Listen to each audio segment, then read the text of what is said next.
অনেকে বলে আমার ফেসবুকে লেখে 17 বছর আপনি কোথায় ছিলেন? আরে জন্মই নেই তার লেখে 17 বছর। 2008-এর পরে 2009 সিরাজগঞ্জের বিএনপির আমি যুগ্ম আহ্বায়ক ছিলাম না, জেলা কমিটি করেছি, মেয়াদপুরি কমিটি করার জন্য আসছিলাম না। তারপরে যখন 2014-তে কমিটি করা শেষ, 2015-তে যখন বিএনপি ইউটার্ন নিল, ইউটার্ন পর্যন্ত উল্টা ঘোর, যখন ভারতের দিকে গেল, তাহলে আমি কি ওই ধানের শীষের ভারত ওইদিকে থাকবো নাকি আমি উল্টা করবো? বিএনপি যদি উল্টা করে তাহলে আমিও কি করবো? উল্টা করবো। ঠিক আছে না রাজনীতি? তখন দেখা গেল যে বিএনপি ক্ষমতা আসতে পারছে না, পারবে না এই রাজনীতি করে। তখন আমরা কি হলাম?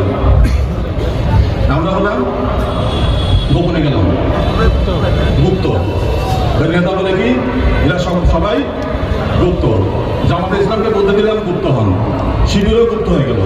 আমরা যারা জাতীয়তাবাদী শক্তি আমরা সব গুপ্ত হয়ে গেলাম। গুপ্ত মানে কি? সিক্রেট। এখন আমাদের যা খুঁজে পায় না, আমরা কি বসেছিলাম? আরে বসেই যদি থাকে তাহলে 2024-এর বিপ্লব হয় কিভাবে?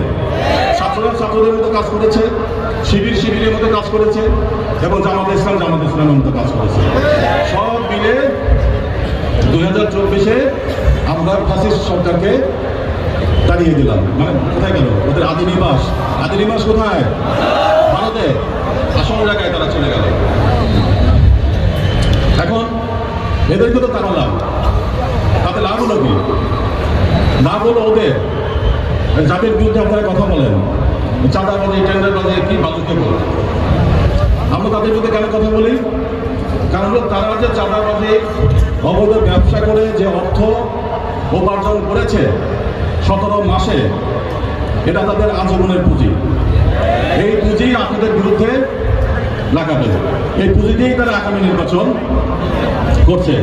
এই অবৈধ টাকা দিয়ে তারা বলে কি ভোট সেন্টার দখল করবে, এই টাকা দিয়ে তারা নির্বাচন করবে, তাই না? তাহলে এখানে তাদের বিরুদ্ধে আমাদের কথা বলা প্রয়োজন। এখন এদের বিরুদ্ধে কথা বলতে হলে আমাদের কাকে থাকবে? আমাদের যে দুই প্রার্থী আছে এখানে, জামাতে ইসলামের প্রার্থী দাঁড়িপাল্লায় অধ্যক্ষ মোহাম্মদ আব্দুল্লাহ আলী আলম এবং সাবেকপুরের এনসিপির সাতটাকলির মার্কা সাহেব মুস্তাফিজ, এদেরকে প্রয়োজন হবে সংসদে পাঠাতে। এই এলাকায় চাঁদাবাজি বন্ধ করতে হলে আমাদের কর্মসংস্থান করতে হবে, এবং আমাদের এখানে আছে সিরাজগঞ্জ 5 নির্বাচন এলাকায় বেলকুচি চহলিতে অধ্যক্ষ মোহাম্মদ আলী আলম। মার্কাটা কি? দাঁড়িপাল্লায় আপনারা ভোট দেবেন এবং বিজয়ী করবেন।